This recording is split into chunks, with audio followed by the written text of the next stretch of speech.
దేవుడు మన జీవితంలో అనేకమైన గొప్ప కార్యాలు చేస్తున్నాడు, చేశాడు కూడా.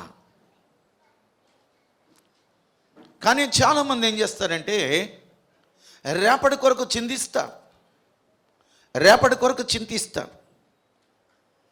మత్తయి సువార్తలో 6వ అధ్యాయంలో 34వ వచనంలోని భాగాలను మనం చదివితే, రేపటిని గూర్చి చింతింపకుడి, రేపటి దినము దాని సంగతులను గూర్చి చింతించును. రేపటి కోసం ఎందుకు చింతిస్తాం? రేపేం జరుగుతుంది ఎవరికి తెలుసని. ఈ రోజు కోసం నువ్వు చింతించు, దేవుని దగ్గర ఈ రోజు కోసం అడుగు. ఏమంటున్నాడు తెలుసా? నిన్న అన్నది చెల్లని చెక్ అంట, రేపు అన్నది ప్రామిసరీ నోటు. రేపు అన్నది నువ్వు బ్రతికితే కదా, నువ్వు జీవిస్తే కదా ఆ ప్రామిసరీ నోటుకి విలువ ఉన్నది. ఈరోజు అన్నది నీ చేతిలో ఉన్న డబ్బు. ఈరోజు నీ చేతిలో డబ్బు ఉన్నది. నిన్నటి కోసం నువ్వు చింతించొద్దు, అది చెల్లని చెక్కు. రేపటి కోసం చింతించొద్దు, అది ప్రామిసరీ నోట్లు లాంటిది. ఈరోజు ఎంతోమంది ప్రామిసరీ నోట్లు రాసుకుంటున్నారు, చెల్లించటం లేదు, కోర్టులకు వెళ్తున్నారు. రేపటి కోసం నువ్వు చింతించొద్దు. ఈరోజు నీకేం కావాలో దేవాది దేవుని అడుగు. ఎందుకు చింతించకూడదో అని అంటే దేవుడు ఒక మాట మాట్లాడుతున్నాడు. 1వ తిమోతి రాసిన పత్రిక 6వ అధ్యాయము 7వ వచనాన్ని మనం గమనిద్దాం. మనం ఈ లోకములోనికి ఏమీయూ తేలేదు, దీనిలో నుండి ఏమీయూ తీసుకొని పోలేము. కాగా అన్న వస్త్రములను గలవారమై ఉండి వాటితో తృప్తి పొంది యుందుము. నువ్వేం తెచ్చావని ఈ భూమి మీదకి నువ్వేం తెచ్చావు? ఏమీ తేలేదు. అన్న వస్త్రాలు కలిగి సంతృప్తిగా జీవించడం అన్నది నువ్వు నేర్చుకో. రేపటి కోసం చాలామంది చింతిస్తూ ఉంటారు, గతాన్ని తలంచుకుని ఏడుస్తూ ఉంటారు. అలా చేయకపోతే బాగుండేది, నేను అనవసరంగా అలా చేస్తాను అని చింతించే వాళ్ళు చాలామంది. అయిపోయింది, చలని చెక్కది. రేపు కోసం ఎందుకు చింతిస్తాం? ఈ తెల్లవారితే మనం ఉంటామో లేదో తెలియని పరిస్థితి. దెర్ ఇస్ నో గ్యారంటీ ఏమైనా ఉన్నదా? ఎందుకు చింతపడుతున్నావు? దేనికోసం చింతపడుతున్నావు? దేవాది దేవుడు అంటున్నారు, ఏమి చింతించాల్సిన అవసరం లేదు, దేన్ని చింతించాలి. దేవాది దేవుడు మాట్లాడుతున్నాడు, దేనికోసం చింతిస్తున్నావు నువ్వు? రోమీయులు రాసిన పత్రిక 8వ అధ్యాయము 28వ వచనాన్ని చదువుదాం. దేవుని ప్రేమించు వారికి, అనగా ఆయన సంకల్పము చొప్పున పిలువబడిన వారికి మేలు కలుగుటకై సమస్తమును సమకూడి జరుగుచున్నవని ఎరుగుదుము. నీకు సమస్తము సమకూడి జరిపించే దేవుడు ఉన్నాడు. నీవెందుకు చింతపడుతున్నావు? దేనికోసం చింతపడుతున్నావు? పిల్లల వివాహాల కొరక, పిల్లల యొక్క చదువు కొరక, పిల్లల భవిష్యత్తు కొరక? మనమేమన్నా చేయగలమా? ఏమీ చేయలేము. సంతృప్తి కలిగి ఉండాలి.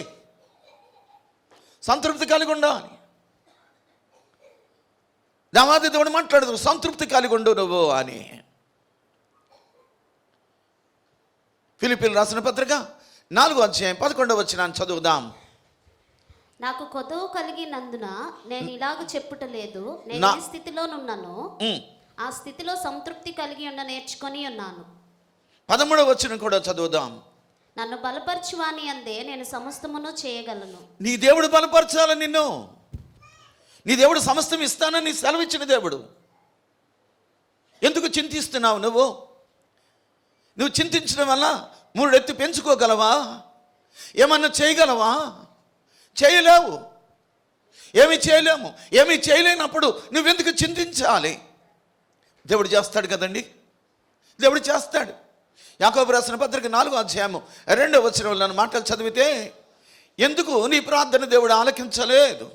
యాకోబు రాసిన పత్రిక 4వ అధ్యాయం 2. మీరు ఆశించుచున్నారు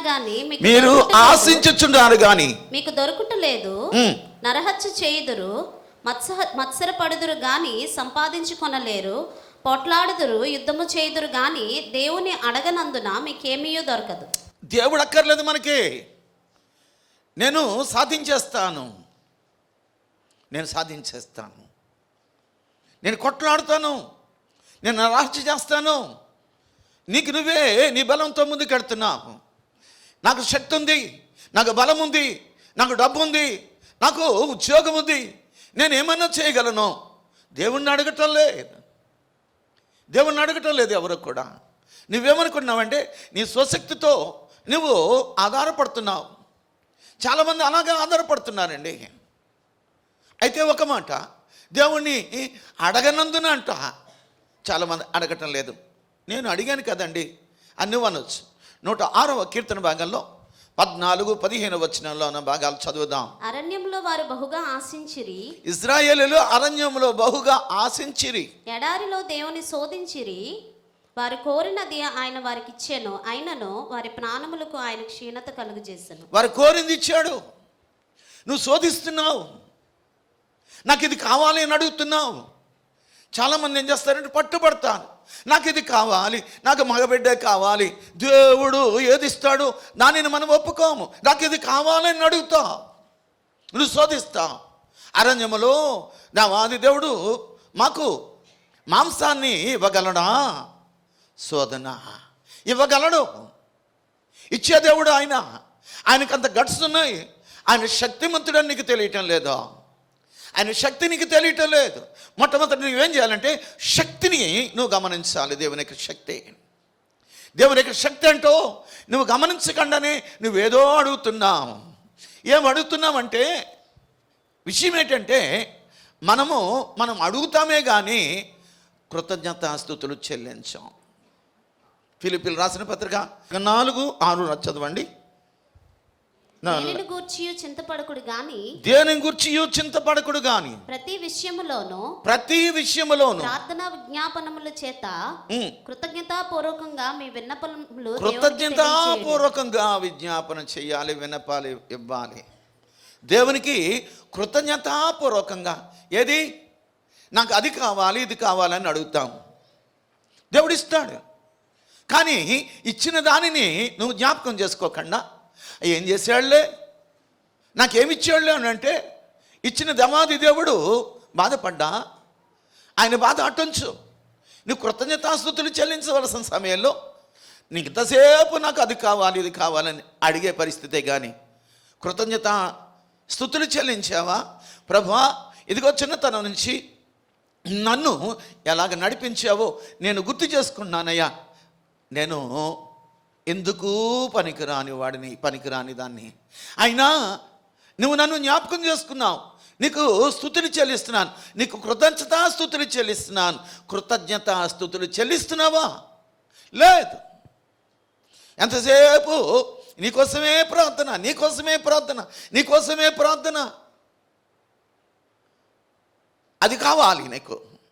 అంతేగాని దేవుడు ఏ కార్యం చేశాడో దాని నిమిత్తము కృతజ్ఞతాస్తుతులు చెల్లించే పరిస్థితి నీకు లేదు, నాకు కూడా లేదు. ఎంత గొప్ప కార్యాలు చేశాడండి. ఏం కావాలి అసలు నీకు? సామెతల గ్రంథంలో 30వ అధ్యాయంలో 7-8 వచనాలు చదువుదాం. దేవా, నేను నీతో 2 మనవులు చేసుకొనుచున్నాను. నేను చనిపోక ముందు వాటిని నాకు అనుగ్రహింపుము.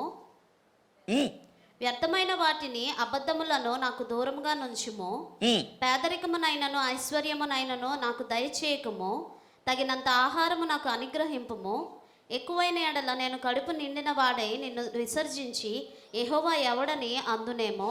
సామెతల గ్రంథంలో జ్ఞాని సొలొమోను మాట్లాడుతున్నాడు. నాకు 2 వరాలు దయచి, నేను చనిపోకముందు నన్ను గొప్పవాడిగాను పేదవాడిగాను ఉంచొద్దు. నాకు ఎంత కావాలో అంత దయచేయి. ఈనాడు అలా కాదు. ఒక మేడ ఉంటే మరొక మేడ కావాలి. ఏమండి, 1 కోటి రూపాయలు ఉంటే అది 10 కోట్లు చేయాలని ఆలోచన. ఏంటి నీ ఆలోచన? దేవాది దేవుడు నీ జీవితంలో గొప్ప కార్యాలు చేస్తూ ఉంటే నువ్వేం చేస్తున్నావు అని అంటే నీ కొరకే ప్రార్థన చేస్తున్నావు. నీ కొరకే ప్రార్థన చేస్తున్నావు, కానీ ఇతరుల కోసం ప్రార్థన చేసే పరిస్థితి నీకు లేదు లేదు. ఫిలిప్పీయులు రాసిన పత్రిక 2వ అధ్యాయం 4వ వచనం చదువుదాం. మీలో ప్రతి వాడును తనకంటే యోగ్యుడని ఎంచుచు సొంత కార్యములను మాత్రమే కాక ఇతర కార్యములను కూడా చూడవలెను. ఇతర కార్యాలు కూడా నువ్వు చూడాలి. ఇతర కార్యాలు నువ్వు చూడాలి. ఎందుకనంటే నీకోసమే నువ్వు చూసుకుంటున్నావు, కానీ ఇతర కార్యాలు ఎప్పుడు చూస్తావు? ఏం ప్రార్థన చేస్తున్నావు నువ్వు? ఈ పరలోక ప్రార్థన అన్న దాని మీద మనం కానీ చాలా జాగ్రత్తగా గమనిస్తే ఈ మత్తయి సువార్త 6వ అధ్యాయంలో 11వ వచనంలో ఒక మాట ఉన్నది, చదువుదాం. మా అనుదిన ఆహారం నేడు మాకు దయచేయము. నా అనుదిన ఆహారం కాదు, ఏమంటున్నాడు? మా అనుదిన ఆహారం మాకు అది కావాలి ఈరోజు. నా కాదండి, ఎంతోమంది తిండి లేని వాళ్ళు ఉన్నారు, బట్ట లేని వాళ్ళు ఉన్నారు, నివాసము లేని వాళ్ళు ఉన్నారు, చలికి వణికిపోతూ రోడ్ల మీద పడుకున్న వాళ్ళు ఉన్నారు. వారి కోసం ఎప్పుడైనా ఆలోచన చేసామా? రేపటి కోసం ఎందుకు? జరిగిపోయిన దానికోసం ఎందుకు? మా అనుదిన ఆహారం నేడు మాకు దాల్చేయి. ఆయన చేయగలడు, అది అడుగు. రేపటి కోసం నువ్వు చింతిస్తావు ఎందుకు? జరిగిపోయిన దానికోసం నువ్వెందుకు బాధపడుతున్నావు? జరిగిపోయింది చల్లని చెక్ అయితే, జరగవలసింది ప్రామిస్ నోట్ అయితే, ఇప్పుడు నీకు కావాల్సింది ఏంటంటే చేతిలో ఆశీర్వాదాలు, చేతిలో డబ్బు. దానిని అడుగు. రేపటి దినం కోసం నువ్వు చింతించాల్సిన అవసరం లేదు. ఎందుకంటే మత్తయి సువార్త 6వ అధ్యాయం 25వ వచనంలో ఉన్న మాటలు చదువుదాం. మత్తయి సువార్త. అందువలన నేను మీతో చెప్పున్నదేమనగా, ఏమి తిందుమో ఏమి త్రాగుదుమో అని మీ ప్రాణమును గూర్చి అయినను, ఏమి ధరించుకొందుమో అని మీ దేహమును గూర్చి అయినను చింతింపుకుడి. ఆహారము కంటే ప్రాణమును, వస్త్రమును కంటే దేహమును గొప్పవి కావా? ఏది ముఖ్యము? ఒంటి మీద మట్ట, ఓకే, నో ప్రాబ్లం. కానీ నీకు కావాల్సింది ఏంటంటే నీకు ఆహారం ముఖ్యం. ఏమి తినాలో, ఏమి త్రాగాలో అన్నదాన్ని విడిచిపెట్టాయి. ఆలోచన ఎక్కువైపోతూ ఉంటుంది. చాలామంది పిల్లలు ఏం చేస్తారంటే, ఈవెన్ పెద్దోళ్ళు కూడా ఏమని అడుగుతారంటే, ఈరోజు కూరేంటి? ఏంటబ్బా ఆ ఆలోచన ఏంటో నాకు అర్థం కాల. దేవాది దేవుడు ఇచ్చాడు, ఏదైనా సరే మంచిదే కదా నీకు. దేవాది దేవుడు ఇచ్చాడు, నీవు ఆయన యొక్క గొప్పతనాన్ని నీవు జ్ఞాపకం చేసుకోవాలి. ఎందుకు? దేనికోసం చింతిస్తున్నావు? దేనికోసం నువ్వు చింతించవలసిన పని ఉన్నది అని దేవాది దేవుడు అడుగుతున్నాడు. చింత యావత్తు నా మీదే, నేనే సమస్తాన్ని నీకు చేయగలిగే దేవుడు అను. ఆయన చేస్తాడండి, ఆయన ప్రామిస్ చేస్తున్నాడు. లూకాసు వార్త 12వ అధ్యాయం 32వ వచనంలో ఉన్న మాటలు చదువుదాం. చిన్న మందా భయపడకు, మీకు రాజ్యం అనుగ్రహించుటకు మీ తండ్రికి ఇష్టమై ఉన్నది. ఆయన రాజ్యము నీకు ఇవ్వడానికి చిన్న మందా నువ్వు ఎందుకు భయపడతావు? ఈరోజు భయపడే పరిస్థితి ఎక్కువైపోయింది. ఆనాడు తినొద్దన్న పండు తిని ఆదాము అవ్వలు చెట్టు చాటున దాక్కుంటే ఈరోజు ప్రతి దానికి కూడా మనము భయపడుతూనే ఉన్నాం. ప్రతి దానికి భయపడుతున్నాం. రేపటి కోసం నువ్వు చింతిస్తున్నావు, అదొక భయం. ఏం జరుగుతుందన్న భయం. ఈ రోజు కోసం నువ్వు అడుగు, రేపటి కోసము నువ్వు అడగవలసిన పని లేదు. దేవునికి తెలుసు సమస్తం కూడా. దేవుని రాజ్యానికి నువ్వు వారసుడివి. చిన్న మంద భయపడొద్దు. దేవుడు నీకు ప్రామిస్ చేస్తున్నాడు. దేనికోసం భయపడుతున్నావు? దేనికోసం దిగులు చెందుతున్నావు? ఏమండి, నువ్వు భయపడవలసింది పాపం నిమిత్తం భయపడాలి. పరిశుద్ధతలోకి నేను ఎలాగ వెళ్ళాలి, దేవునికి ఇష్టమైన జీవితం ఎలా జీవించాలి, అది ఆలోచన చేయి. నీకేం కావాలి? దేవాది దేవుడు మాట్లాడుతూ అని అంటాడు. ఎఫెసీయులకు రాసిన పత్రికలో 3వ అధ్యాయంలో 20వ వచనం చదువుదాం. మనలో కార్యసాధకమైన తన శక్తి చొప్పున మనం అడుగు వాటి అన్నిటికంటేనో ఊహించు వాటి అన్నిటికంటేనో అత్యధికముగా చేయ శక్తిగల దేవునికి క్రీస్తు యేసు మూలముగా సంఘములో తరతరములు సదా కాలము మహిమ కలుగు. నువ్వు అడుగు దానికంటేను, నువ్వు ఊహించిన దానికంటేను అత్యధికముగా చేయగలిగే శక్తిమంతుడైన దేవాది దేవుడు ఉన్నాడు కదా. ఇక్కడ స్థలం సరిపోవట్లేదు, పక్క స్థలం కావాలి.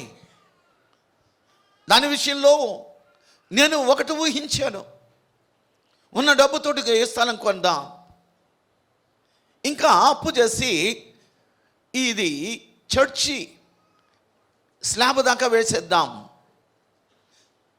దీనికి హంగులక్కర్లేదు, నేను ఈ స్థలములో ఇక్కడ ఆరాధన చేయడానికి గాళ్ళుంటే చాలు అని అనుకున్నాను. బట్ నేను అడిగిన దానికంటే, నేను ఊహించిన దానికంటే గొప్ప కార్యాలు చేశాడని చూస్తున్నాను. దేవునికి వందనాలు చెల్లిస్తున్నాను. నువ్వు అడిగిన దానికంటే, నువ్వు ఊహించిన దానికంటే గొప్ప కార్యాలు చేసే శక్తిమంతుడని దేవుడు నీకున్నాడు. రేపటి కోసం ఎందుకు ఆలోచన చేస్తున్నావు? రేపు అన్నది నీది కాకపోతే నువ్వెందుకు ఆలోచన చెయ్యాలి? ఈరోజే మనదైతే నువ్వు అడగో. ఏమని అడుగుతావంటే, ఇదిగో ప్రభువా, మా అనుదిన ఆహారం నేడు మాకు దయచేయండి. నువ్వే కాదండి, నువ్వు నీకోసం నువ్వే ప్రార్థన చేయడం కాదు. ఒక విషయం, నువ్వు దేవునిని విసిగించొద్దు, దేవుని శోధించొద్దు. దేవాది దేవుడికి అంతా తెలుసు. ఏం తెచ్చావని ఈ లోకంలోకి, ఏం తీసుకెళ్ళిపోతావని ఎక్కడి నుంచి, ఏమి తీసుకెళ్ళలేవు, ఏం పట్టుకురాలేదు. నీకెందుకంత అంత ఆశ? రేపు ఏం సంపాదించాలి, రేపు ఏం తినాలి, రేపు ఏం తాగాలి, ఏం బట్ట కట్టుకోవాలి, నీకెందుకు ఆ చింత అంతా దేవాది దేవుడు చేస్తున్నాడు కదా. చాలామంది ఏం చేస్తారంటే దేవుని మీద ఆనుకోరండి, దేవుని మీద ఆనుకోరు. యోబు అంటాడు 42వ అధ్యాయంలో 2వ వచనంలో ఆయన యొక్క గొప్పతనం కోసం మాట్లాడతాడు. నీవు సమస్త క్రియలను చేయగలవనియు, నీవు ఉద్దేశించినది ఏదియో నిష్ఫలము కానేరదనియో నేను ఇప్పుడు తెలుసుకొంటిని. నువ్వు సమస్త క్రియలు చేయగలవా? నువ్వు సమస్త క్రియలు చేయగలవు. కలుగును గాకంటే కలిగింది సమస్తము కూడా. ఒక్క మాటతోటి కలుగును గాక అన్నాడు, అంతే, అంత కలిగింది నీ జీవితంలో. కలుగును గాకంటే కలగదా? ఇంకో విషయం చెప్పనా? లూకాసు వార్త 1:37 వచనంలో ఆయన మాట ఎటువంటిదో చెప్తున్నాడు చూడండి. దేవుడు చెప్పిన ఏ మాట అయినను నిరర్థకము కానేరదని ఆమెతో చెప్పాను. దేవుడు చెప్పాడు ఆ మాట, నువ్వు భయపడొద్దని చెప్తున్నాడు. రేపటి కోసం చింతించొద్దని చెప్తున్నాడు. నువ్వేం తెచ్చావని చింతిస్తున్నావు? ఏ బట్ట కట్టుకోవాలని ఎందుకు అనుకుంటున్నావు? సమస్తము నేను ఇవ్వగలను. నువ్వు అడిగిన దానికంటే, ఊహించిన దానికంటే నేను ఇవ్వగలను, అంతకంటే అధికంగా నేను ఇవ్వగలను. ఇచ్చేదేవుడని నేనే, ఇచ్చేదేవుడని నేనే. అయితే నువ్వెందుకు బాధపడుతున్నావు? ఫిలిప్పీయులకు రాసిన పత్రిక 4:19 వచనం చదవండి. కాగా దేవుడు తన ఐశ్వర్యము చొప్పున క్రీస్తు యేసునందు మహిమలో మీ ప్రతి అవసరమును తీర్చును. నీ ప్రతి అవసరం తీరుస్తాడు. నీ ప్రతి అవసరం తీర్చే దేవుడు. చాలామందికి చింతలు ఉంటాయి. ఆ చింత యావత్తు దేవుని మీద వెయ్యాలని ఈరోజు దేవాది దేవుడు మాట్లాడుతున్నాడు. ఎందుకు చింతిస్తావు? దానివల్ల నీకు వచ్చేది ఏమిటి? అనారోగ్యం. దానివల్ల వచ్చేది ఏంటి? తలనొప్పి.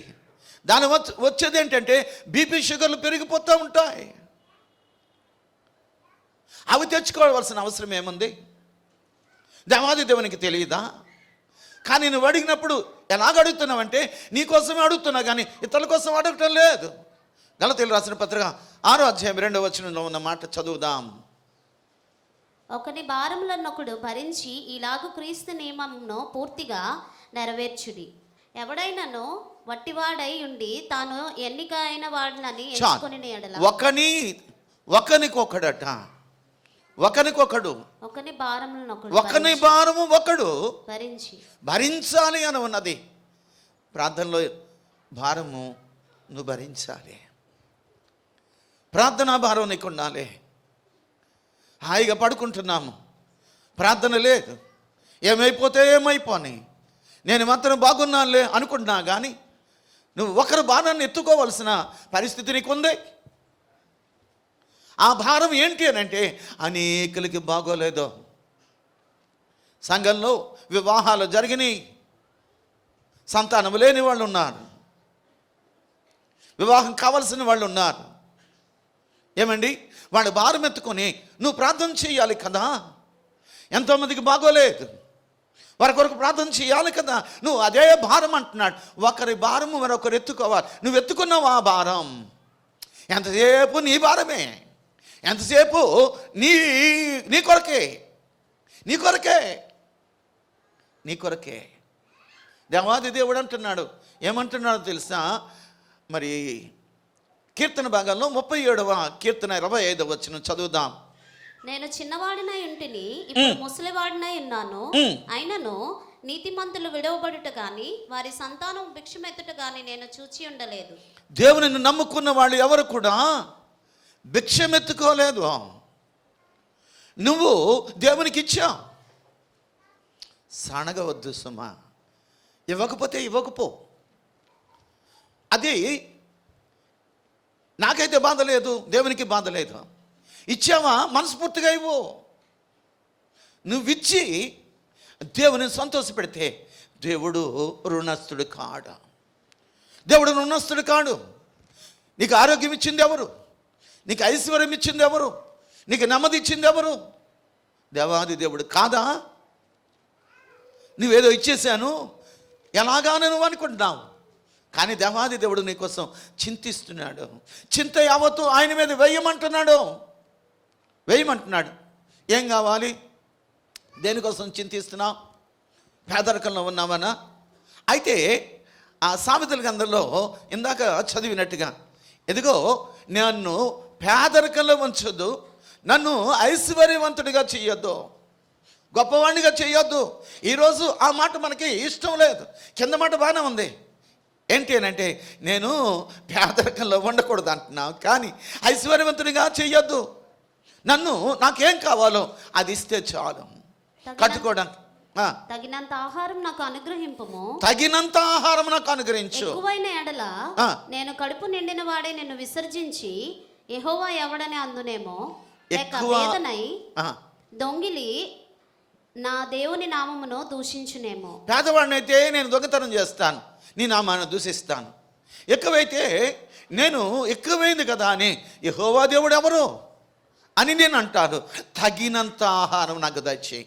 ఈరోజు అలా ప్రార్థన చేయగలుగుతున్నామా మనం? తగినంత ఆహారం నాకు దయచేయని అంటున్నావా? తగినట్టుగానే నువ్వు అడుగుతున్నావా? నువ్వేమై ఉన్నావో నీకు తెలియటం లేదో. 1 కొరింథీ రాసిన పత్రిక 15వ అధ్యాయము 10వ వచనంలో అంటాడు, చదవండి. 1 కొరింథీ రాసిన పత్రిక. అయినను నేనేమై ఉన్నాను దేవుని కృప వలననే, అది దేవుని కృప వలనే అయి ఉన్నాను. నేనేమై ఉన్నాను, అది దేవుని కృప వలనే ఉన్నాను. ఇలా ఉన్నానంటే అది దేవుని కృప. ఇంకెందుకు బాధపడతా? నీకేం కావాలి? నీకేం కావాలంటే అడుగు. నీకేం కావాలో అడుగు దేవునికి. దేవాది దేవుడు అంటున్నాడు, నేను నువ్వు ఊహించిన దానికంటే, అడిగిన దానికంటే నేను శ్రేష్టమైనదే ఇస్తాను. అంతకంటే గొప్పదే నేను చేస్తాను. దేవాది దేవుడు మన కొరకు చేసిన మేలులు ఉపకారాలు ఏంటి అని అంటే, తన కుమారునట ఈ లోకానికి పంపించిన దేవుడు. కుమారునే ఈ లోకానికి పంపించిన దేవుడు మనం ఏమడిగినా సరే ఎందుకు ఇవ్వకుండా ఉంటాడు చెప్పు? తన కుమారుని ఇచ్చేసాడు మన కొరకు. ఆయన మన కొరకు వచ్చాడు. విలువైన ఆ జీవితాన్ని మన కొరకు దారబోసాడు. విలువైన జీవితాన్ని దారబోసాడు. ఆయన ఉన్నాడు కనుక, ఆయనకి విగ్రహం అక్కర్లేదా? లేనివాడికి విగ్రహం కావాలండి. ఆయన ఉన్నాడు. ఆయన ఉన్నవాడు అనివాడు ఎక్కడ ఉన్నాడంటే పరలోకంలో ఉన్నాడు, ఇక్కడ కూడా ఉన్నాడు. ఆయనకు రూపం ఎందుకు? నువ్వు లేనివాడికి విగ్రహం చేయి. ఆయన లేడు కాబట్టి విగ్రహం పెట్టావు. మా అమ్మ లేదు, ఫోటో పెట్టాను. మా అమ్మ ఉంటే నన్ను చదివించింది, కష్టపడ్డది, నన్ను కని మొత్తం అంతా కూడా దారపోసింది. మా అమ్మ బ్రతికుండగా ఇప్పుడు ఫోటో పట్టుకుని, అమ్మా నువ్వు లేవు, ఇదిగో నీకు దండేస్తున్నాను, ఇదిగో నాకు ఏమన్నా కావాలంటే నువ్వు చేయంటే చేస్తుందా? బొమ్మ అంతే. లేని వాడికి బొమ్మ కావాలి, ఉన్న నీ దేవుడికి నా దేవునికి బొమ్మ అక్కర్లేదు. ఆయన ఉన్నవాడు అనువాడు, ఆయన ఉన్నాడు. ఒక ఆయన అంటాడు, యేసుక్రీస్తుకి దండ వేస్తే తీసేయమంటాడు. యేసుక్రీస్తు దండ వేయొద్దు, ఆయన బ్రతుకున్నాడు. చచ్చిన వాడికి దండై, చనిపోయిన వాళ్ళ దగ్గరికి వెళ్తాం, దండలు తీసుకెళ్తాం, దండ వేస్తాం. బ్రతుకున్నాడు ఆయన. ఈరోజు బ్రతుకున్న దేవాది దేవునికి నువ్వేం చేస్తున్నావు అంటే విగ్రహం చేస్తున్నావు. విగ్రహం చేస్తే ఏంటి అర్థం అంటే ఆయన చచ్చాడని అర్థం. ఆయన చచ్చాడని అర్థం. విగ్రహం ఎందుకు పెట్టుకుంటున్నావు? విగ్రహం ఎందుకు కావాలి? దేవాది దేవుడు బ్రతికున్నాడు నీ కొరకు, నా కొరకు. ఈ రోజు కూడా ఆయన బ్రతికున్నాడు. నీ మాట ఆలకించే దేవుడు, నీ కార్యాలు చేసే దేవుడు, నీ ప్రార్థనకి జవాబిచ్చే దేవుడు. ఎందుకు విచారంగా ఉన్నావు ఈరోజు? ఏంటి నీ ప్రార్థన యొక్క విలువేంటి చెప్పు. నీ ప్రార్థన వలన నీవు కోరుకున్నది ఏంటో చెప్పు. చాలామంది ఏం చేస్తారంటే డబ్బు ఉంది, ఇది నేను కొనుక్కోగలను అంటారు. లేకపోతే ఆస్తి ఉంది, ఇది సంపాదించుకోగలను అని అంటారు. దేవుణ్ణి అడగవసరం లేదా? దేవుణ్ణి అడగరండి. దేవాది దేవుని అడగటం లేదు. మన శక్తి చొప్పున నేను ఇదిగో అన్యాయం చేసి సంపాదిస్తాను, లేదు అక్రమంగా నేను సంపాదిస్తాను, వాళ్ళని చంపి ఈ ఆస్తిని దోచుకుంటాను. నేను వాట్సాప్లో నేను చూస్తే తల్లి తండ్రి అండి, ఆస్తి విషయంలో కొడుకు ఎంత దారుణంగా తల్లిని తండ్రిని తన్నుతున్నాడు అంటే చాలా దారుణంగా తన్నుతున్నాడు.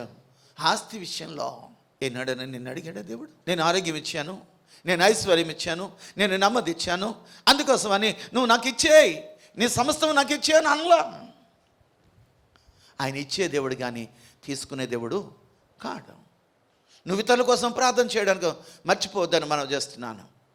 సమస్తం ఇచ్చిన దేవాది దేవుడు ఇతరుల కోసం నువ్వు మర్చిపోతున్నావు. 1 కొరింథీయులు రాసిన పత్రిక 10వ అధ్యాయము 24వ వచనాన్ని గమనిద్దాం. ఎవడునూ తన కొరకే కాదు, ఎదుటి వాని కొరకు మేలు చేయ చూచుకొనవలెను. ఎదుటి వాని కొరకు మేలు కావాలని ప్రార్థన చేయి. నీకున్న గొప్ప అవకాశం ఏంటంటే ప్రార్థన, ప్రార్థన, ప్రార్థన. ఈ ప్రార్థన నువ్వు చేయగలవు. ఈ ప్రార్థన ద్వారా అనేక మంది మేలులు పొందుకుంటారు, అనేక మంది మేలులు పొందుకుంటారు. ఏమండి, రాత్రి సాక్ష్యం ఆలకించాం, గొప్ప సాక్ష్యం. చెడుపు చచ్చిపోవలసిన పరిస్థితిలో దేవాది దేవుడు ఒక అమ్మాయి ద్వారా, పని పిల్ల ద్వారా దేవుని సంఘానికి తీసుకెళ్తే దేవాది దేవుడు తన చుట్టూ ఉండి ఆవిడ చనిపోకుండా ఆవిడ బ్రతికించిన దేవుడు నీ దేవుడు. మనం ఎందుకు ప్రార్థన చేయకూడదు? మనం ఎందుకు దేవుని యందు భయభక్తులు కలిగి మన కోసమేనా ప్రార్థన? కృతజ్ఞతాస్తుతులు లేవు, దేవానికి వందనాలు అనే పరిస్థితి లేదా? ఏం అడుగుతున్నావు నువ్వు? ఏం అడుగుతున్నావు? దేనిని ఆశిస్తున్నావు నువ్వు? దేనిని కోరుకుంటున్నావు నువ్వు? దేనిని కోరుకుంటున్నావు? మత్తయి సువార్త 21వ అధ్యాయం 22వ వచనంలో ఉన్న మాటలు చదువుదాం. మరియు మీరు ప్రార్థన చేయనప్పుడు వేటిని అడుగుదురో అవి దొరికినవని నమ్మిన ఎడల మీరు వాటిని అన్నిటినీ పొందుదురని వారితో చెప్పాను. నువ్వు అడిగినందాన్ని నేను పొందుకున్నావని నమ్మాలి. ముందు ఆయన శక్తిమంతుడని నీకు తెలుసు, ఆయన వాగ్దానం చేసిన దేవుడని తెలుసు, ఆయన సమస్త కార్యాలు చేయగలడని తెలుసు, ఆయన మాట ఇచ్చి మాట తప్పని దేవుడని తెలుసు. నువ్వేమడుగుతున్నావు? అంతకంటే గొప్ప కార్యాలు చేసే దేవుడు. ఎందుకు అలాగున్నావు? ఎందుకు విచారంగా ఉన్నావు? ఎందుకు విచారిస్తున్నావు? రేపటి కోసమా? రేపు ఏం జరుగుతుందని నువ్వు ఆశపడుతున్నావా, లేకపోతే భయపడుతున్నావా? దేనికోసం నువ్వు విచారంగా ఉన్నావు? రేపటి కోసం నువ్వు చింతించవలసిన అవసరం లేదు. నువ్వేమి తెచ్చావని, నువ్వేం పట్టుకెళ్తావని, ఎవరన్నా ఏమైనా పట్టుకెళ్ళగలరా? ఎవరన్నా ఏమైనా తేగలరా? దిగంబరిగానే వచ్చాము, దిగంబరిగానే వెళ్ళాలి. నీ ఒంటి మీద ఏది ఉంచరు. మరి ఎందుకండి విచారిస్తావు? ఇదిగో నేను మేడ కట్టాను, ఈ చర్చి నేనున్నంత వరకే. నేను వెళ్ళిపోయిన తర్వాత మరొకరు వస్తారు. ఇది శాశ్వతం కాదు. నాకు నేనున్నంత వరకే. ఇది నేను దేవుని పని చెయ్యాలి. అందుకోసమని నేను ఉన్నంత వరకే ఇది అని, ఆ తర్వాత నాది కాదని, దేవుని కొరకు నేను పని చేయాలి, దేవుని కొరకు పని చేసే అంతవరకు కూడా ఇది దేవాది దేవుడు నాకు ఇచ్చింది అని నేను అనుకుంటూ ఉంటాను. నీకేం కావాలో నీకు దేవాది దేవుడు ఇవ్వగలడు. ఎందుకంటే నాకేం కావాలో దేవాది దేవుడు నాకు ఇచ్చాడు. నేను అడగలేదు, దేవాది దేవుడు ఇచ్చాడు. నాకేం కావాలో దేవాది దేవునికి తెలుసు. నాకేం కావాలో నీకేం కావాలో దేవునికి తెలుసు. నువ్వు అడిగిన దానికంటే, ఊహించిన దానికంటే గొప్ప కార్యాలు చేయగలిగే దేవాది దేవుడు ఉండగా నువ్వు ఎందుకు చింతిస్తున్నావు? దేవాది దేవుడు అడుగుతున్నాడు, చింత యావత్తు నా మీద వేయి అంటున్నాడు. ఈరోజు మరి నీ మనసులో ఏమన్నదో నాకు తెలియదు, కానీ దేవాది దేవుడు అంటున్నాడు, ఏనాటికి సరిపడా ఆహారం ఆనాటికి మాకు దయచేయండి. ఈరోజు మాకు కావలసిన ఆహారం మాకు దయచేయండి. నాకు కాదు, మాకు. నువ్వు అడుగు, రేపటి కొరకు కానీ జరిగిపోయిన దాని కొరకు నువ్వు విచారించవలసిన అవసరం లేదు. దేవాది దేవుడు నీతో స్పష్టంగా మాట్లాడుతున్నాడు. దేవునికి శక్తి ఏంటో తెలుసు, దేవుని వాగ్దానం ఏంటో తెలుసు, దేవుని యొక్క వ్యక్తిత్వం ఏంటో తెలుసు, దేవాది దేవుడు నీ జీవితంలో ఏ కార్యం చేయబోతున్నాడో నీకు తెలుసు.